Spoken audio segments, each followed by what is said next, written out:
Hello. Today I'll be interviewing Mr. T.C. Wilding, who is also my grandfather. He, in the First World War, was only a child as he was born in 1906, but he still remembers the things that took place during there, such as rationing, and we'll be speaking to him on points such as that. He was also, after migrating to Australia, in the Royal Australian Navy. He was in charge of a minesweeper, and we'll be discussing this point with him. Thank you. I must impress upon the vast audience that will see this interview that I've been inveigled unwillingly into it, and by my two sadistic interviewers. I'm sure that what I have to tell you will be most boring, but at least one of the benefits of modern electronics is that the viewer can switch off whenever he likes, right? How old were you when war was first declared? I was just 8. I remember that in August the 1st, 1914, Britain declared war on Germany because Germany invaded Belgium. And I remember my mother reading Sunday papers, because in those days very few families took daily papers. All the news was in the Sunday papers. And the consensus of opinion was that the war would be over by Christmas. But as it transpired, it lasted four years. I see. And how long was it before Britain had actually become organised and sent troops over to Germany and stuff? Oh, they didn't send any troops to Germany because Germany had then invaded Belgium and was over the borders of France from the German border. And the British Expeditionary Force was sent over almost immediately because war had been brewing for some time, and the Expeditionary Force comprised of the permanent soldiers, and they fought the Battle of Mons. That was the first battle, and the British started their campaign where they'd left off at the end of the Boer War. In other words, they had cavalry, and they charged the Germans, and the Germans were just dug in with machine guns, which I think was about the first time they'd been used, and they just mowed down the British horses and men. Then, of course, there followed other battles, like the Battle of the Somme and the Battle of the Ancre and Ypres. The slaughter was terrific. They lost, in 2 days' battle, there were 250,000 killed for the gain of about 100 yards of trenches. Is that just British troops, or is that... Well, that was British troops. I don't know what the German casualty list was. But, of course, that was the war. It hardly moved. It stayed more or less static for pretty well the whole period of the war. Okay. How many people were sent from your area? I mean, how many men joined up? I couldn't answer that. At first, of course, there were volunteers, and then I think about 1915 or 16 there was conscription. So all able-bodied men under a certain age were recruited, and if they were physically fit, and they were sent into the forces. What was the feeling about conscription? Oh, of course, a lot of people were against it, but in those days they could stir up the patriotic fervour very easily by propaganda. People aren't quite as gullible these days. What's your earliest memory of actually seeing any bombers or anything in London where you were? Oh, well, I've forgotten the actual date when they started the bombing, but at the beginning there were a few Gothas. That was the German bomber, and because flying was more or less in its infancy then, they couldn't fly long distances or carry large loads, but we had a few bombs dropped. But then there's a dirigible, the Zeppelin, came into being, and they could carry a much bigger load, and they raided usually in the August-September period, the harvest moon period, because they had no electronic direction finding. Everything was visual, so they had to follow the railway. They could see the railway rails glistening in the moonlight, and they could follow those to London, because they had compasses, of course, but their targets were all visual targets. What sort of things did they bomb? Well, they did aim for military targets, but their accuracy wasn't so good. They went for the arsenal, the Woolwich Arsenal, which was on the south-east perimeter of London, and of course we were living in south-east London at the time, so any bombs that missed their target there could find their way close to us. And although it was not on the damage, not on the scale of the Second World War by any means, of course, it was bad enough. I mean, if you're hit by a bomb, no matter how many people are hit, the individual that hit goes through it just the same. So there were whole streets levelled near me, where I was living. How many were there in your family? Was there anyone old enough to be in the war, or? No. And not in my immediate family, but my uncles.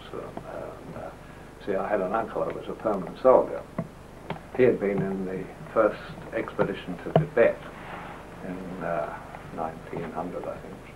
But he was a permanent soldier, and of course he went, and other relatives went. But in my family, because there's no father, my father died when I was a month old, so there was only one other male in the family, and that's my older brother, but he was too young at the time. What were the conditions like during the war, such as rationing and... Well, of course, the Germans blockaded Britain, submarine blockade, which was pretty terrible, and very few ships at one time got through. There was tremendous loss of tonnage of ships. So consequently we had to go on rationing, and we had ration books. In the beginning there were no ration books, so the people with the most money were the people that could buy the produce on the black market, more or less. But then the government introduced rationing, which was very fair, and at no time did anyone go really hungry, I don't think. We didn't, but the food was very plain, and just very plain, but in a reasonable supply, except butter was out. Margarine was available at times, and the schoolmaster used to tell us, perhaps he'd get word that there was margarine available in the store, and he'd let us off for a couple of hours to line up, because everything was queuing up. So we'd queue up for a couple of hours and buy a margarine, perhaps get half a pound of margarine before they sold out, which was very useful. And the same with coal. We had to take buckets. Coal was in short supply, and we had to take buckets to the coal yard and pick it up like that. What was the general feeling at home about the enemy? Oh, there's a lot of propaganda, of course, and the Germans were terrible. I mean, they ate babies and all that sort of thing, you know? The usual wartime propaganda. I don't think the Germans were any worse than we were. But, of course, you can't fight a war on that basis. I mean, you've got to really hate the enemy, or everybody packs up and goes home. What are your feelings now about there being a First World War? Because it started in Sarajevo. The Austrian Crown Prince Ferdinand was murdered, and his wife, and that started it. But I think Germans were looking for an excuse. They'd grown powerful with their navy, and their trade had increased, and they were real competition to Britain. So I don't think that Britain was entirely blameless either. because she felt her competitor was taking a lot of her trade away. And that's the situation as I saw it immediately after the war.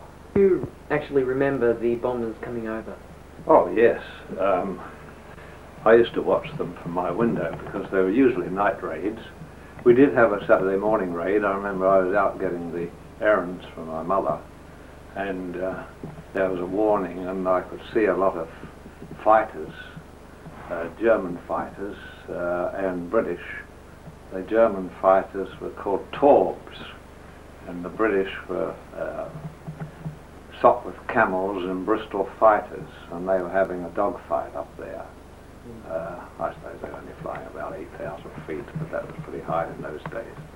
But that was during the day. But at night, there were Zeppelin. I used to watch them, and I remember seeing the searchlight catch the Zeppelin in its rays, and then over the top I could see something glistening, and it was one of our fighter planes with a flyer pilot named Robinson, and he dropped an incendiary on the Zeppelin, and it just burst into flames because it was hydrogen gas. They didn't have helium then, and it just burst into flames, and they were huge, and I could see the gondolas, as they call them. That's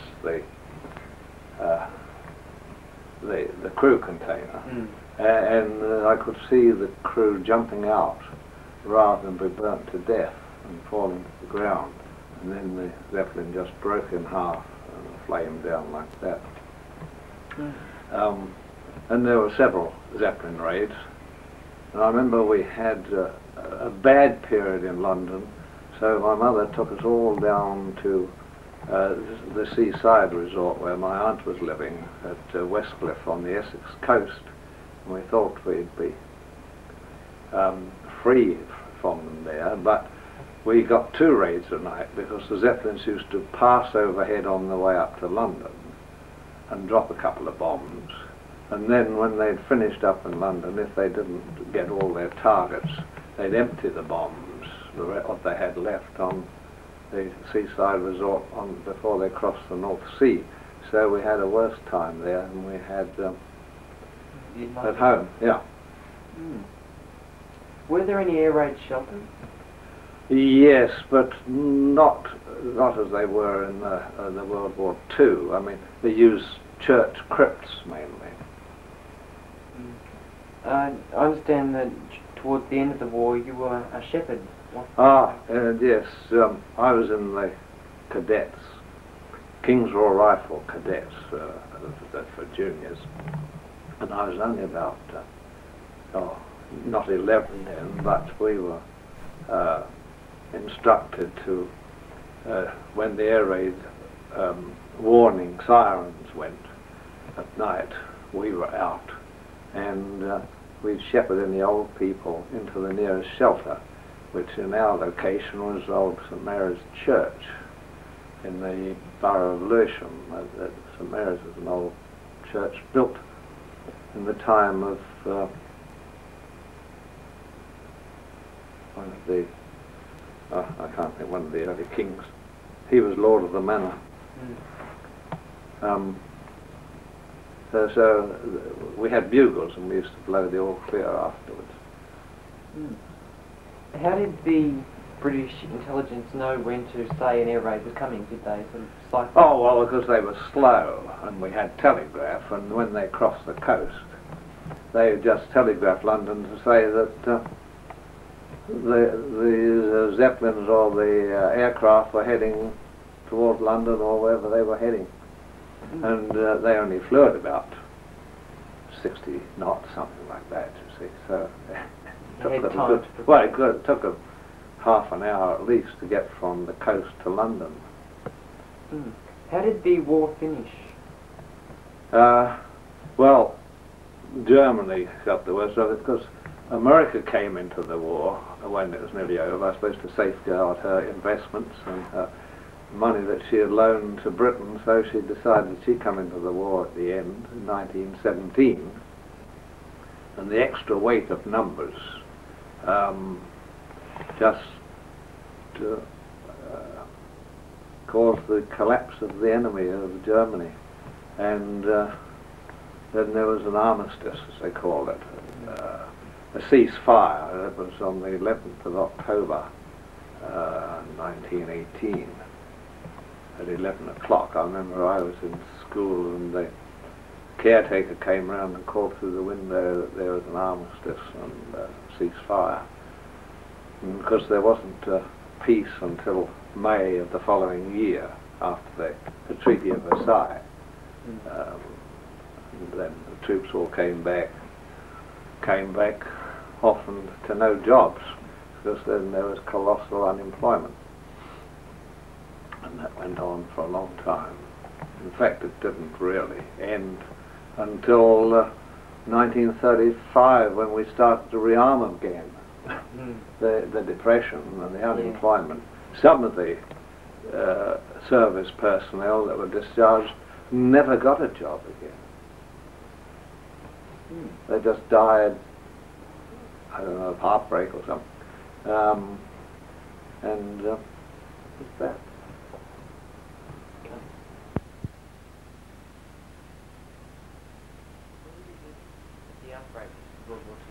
Oh, the wife and I are living in Queensland.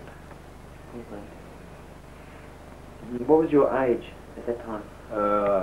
33. 33. What were you doing at the time? Oh, well, I was working for the firm that I've been working for in Britain. I won't give the name, not necessary. Okay, what was your reaction to the declaration of the war?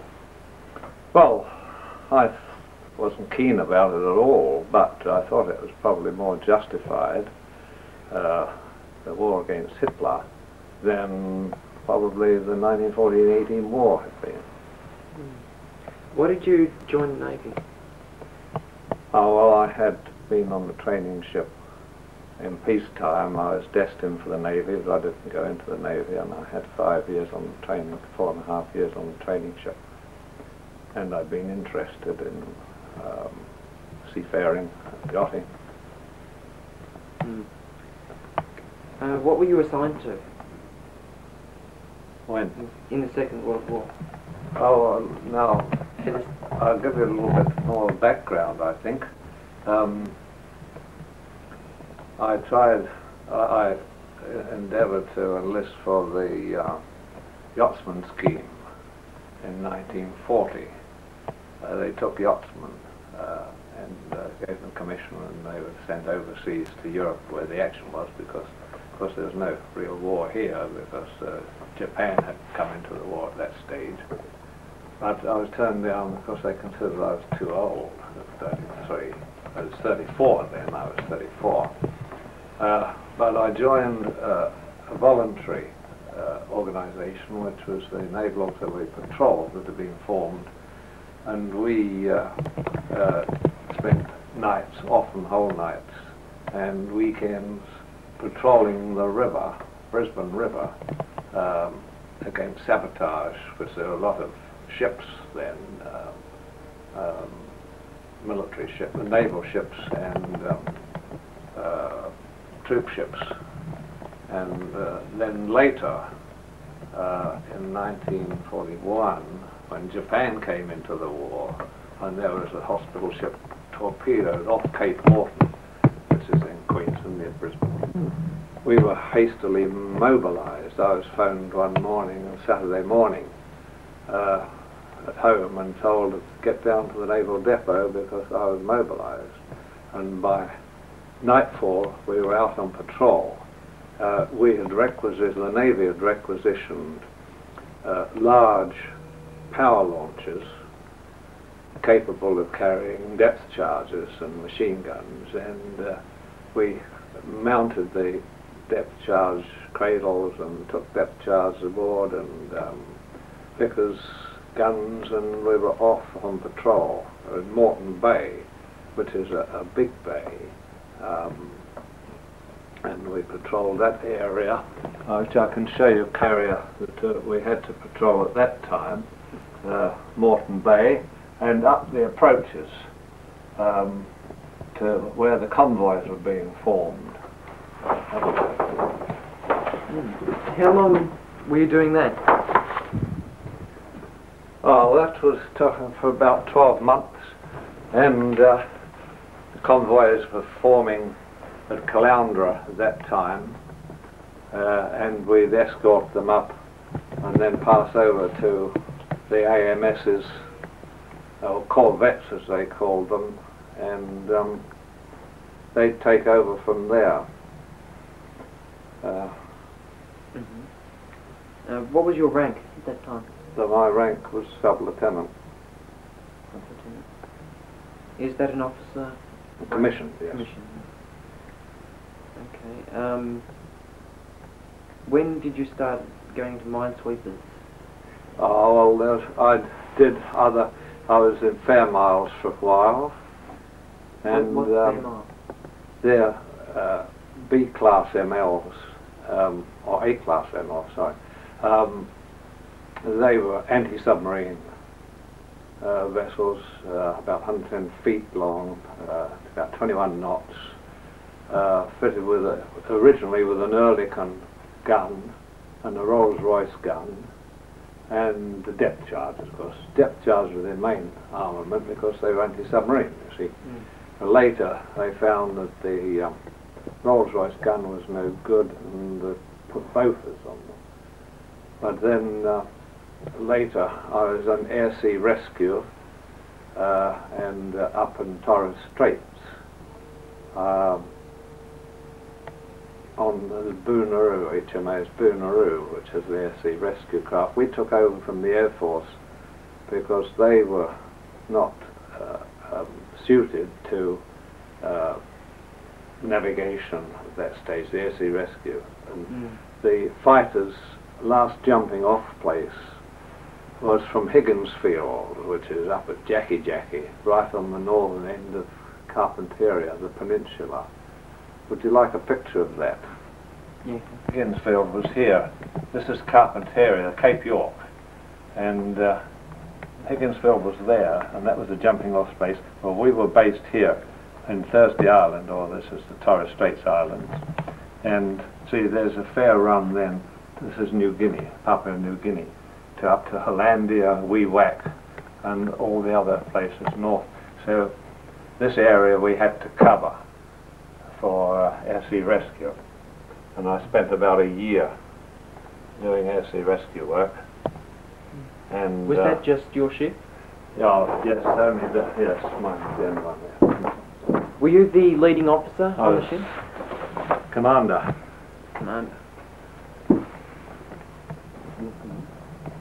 How was this war different to the previous war? How was it fought differently? Oh, well, you see, I didn't know really how it was fought in the 1914-18 war, only from what I've read, but on the land, of course, it was totally different. In the 1914-18 war, it was trench warfare in Europe.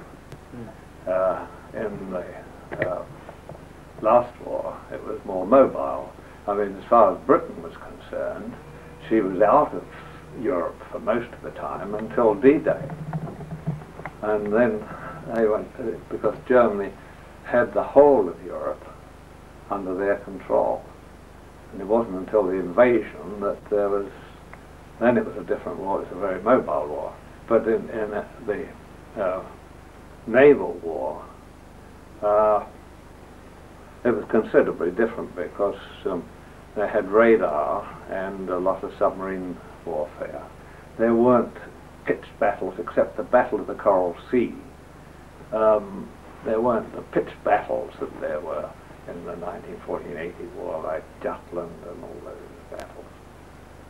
So it was very different, very much more mobile type of war.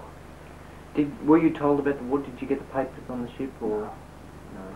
Didn't know very much about what was going on, really. We were isolated. I mean, in the big ships, they went to the larger ports and they had better communications. But, see, in this air-sea rescue job, although that was our major job, there's very little of it to be done. And we were running between the coral reefs to various islands, little islands, where we had watchers, personnel there that just watched for any enemy activity, and they were spread all over Tuesday Island, Wednesday Island, Friday Island. There's all the names of days up there. Captain Cook named them as he sighted them according to the day, like Thursday Island. So we had a lot of jobs to do, and some of the, one or two of the ratings went tropo on these islands because they were isolated. Otherwise they went a bit round the bend, and we had to pick them up, put them in a straitjacket, and bring them back to Thursday Island where they were flown south, you see. So there were a lot of other jobs we had to do, meeting ships at night in Prince of Wales' Channel, going over to Booby Island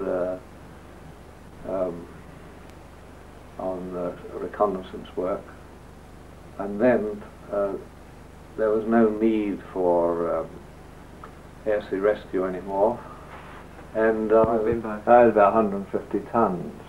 It was a fishing trawler, but it had been impressed by the Navy at the outbreak of war. The Navy used a lot of fishing trawlers because they were very suited to mine sweeping, and I've got a picture of it here.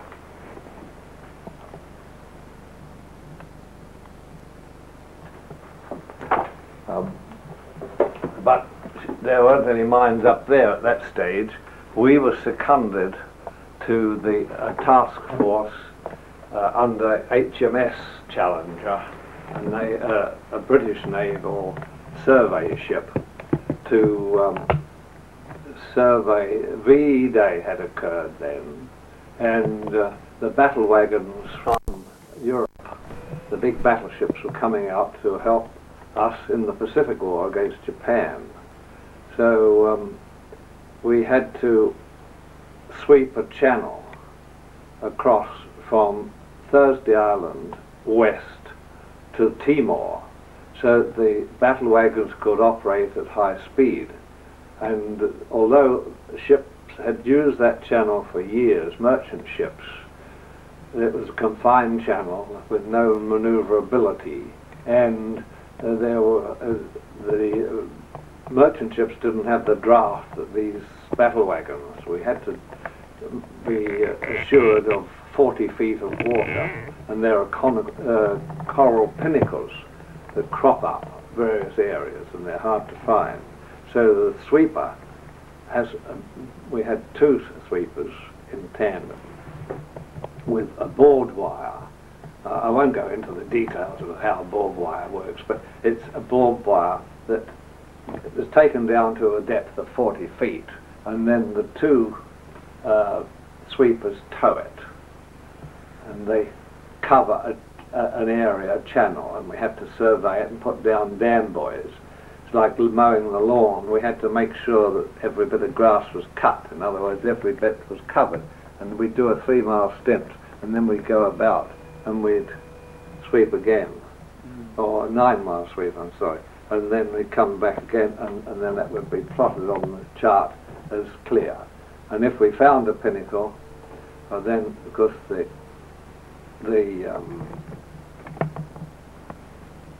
location would be pinpointed on the chart, and if we could demolish it, we would, but most of them are too big, although they call them, what do I call them? Pinnacle. Yeah. There's another name for them, but it slipped my memory at the moment. Okay. What did you think about how the war was run, about the people who were operating it? Was it very efficient in how they ran it? Well, I don't know how they've run other wars, but I don't think our war was very efficient. There's a tremendous amount of waste. There's a tremendous amount of boring routine work. Mine sweeping or surveying or patrolling is terribly boring. Only a very small percentage of Navy personnel see actual action. You're just there to guard and to escort ships, either fighting ships or troop ships or cargo ships, to make sure that they get through. How big was the Australian Navy? Oh, Well, it grew, of course. I can't say how it finished up, but it grew, of course, as the war progressed. We had very few ships. That's why we had to impress these anti-submarine craft in the beginning, because we had no anti-submarine craft except what they call AMSs, Australian Minesweepers, which were also fitted with depth charges. They called them corvettes. What is your opinion of the use of the atomic bomb on Hiroshima? Well, at the time, I was pleased that the Japanese caused the Japanese to capitulate.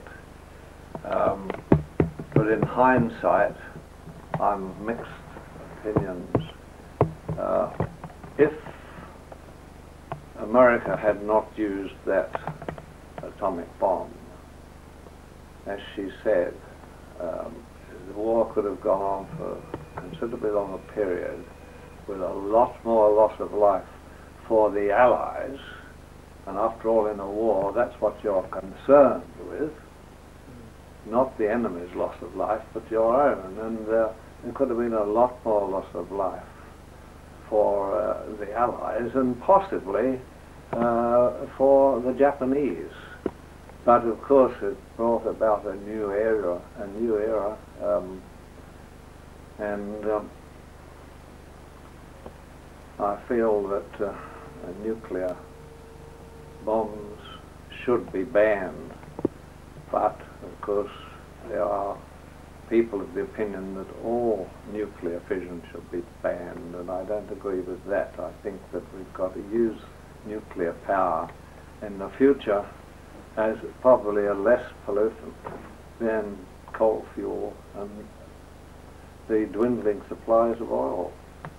Do you think that if the Americans had given them warning and say dropped it on a bit of countryside so they can tell what the bomb's going to do if they drop it again, do you think that would have stopped the war without so much? I don't think that would have been a salutary lesson, because the public opinion wouldn't have insisted on peace negotiation. And that's what you've got to do. Yeah, convince I'm the afraid people. so, yes. What was VJ Day? Well, VJ Day was the completion of the treaty of an armistice or peace, the end of the war with Japan. As V-Day a year earlier had seen the conclusion of the European War, VJ Day was the victory over Japan. That's the meaning of it. What happened after VJ Day? Well, we were signalled to return to Australia, to Garden Island in Sydney, for demobilisation. So we proceeded then to steam down to Sydney, and of course there were many, many other naval ships anchored there waiting their turn. And so we were off Garden Island, and eventually we went alongside, but I was first lieutenant on that ship, and the captain had gone on leave.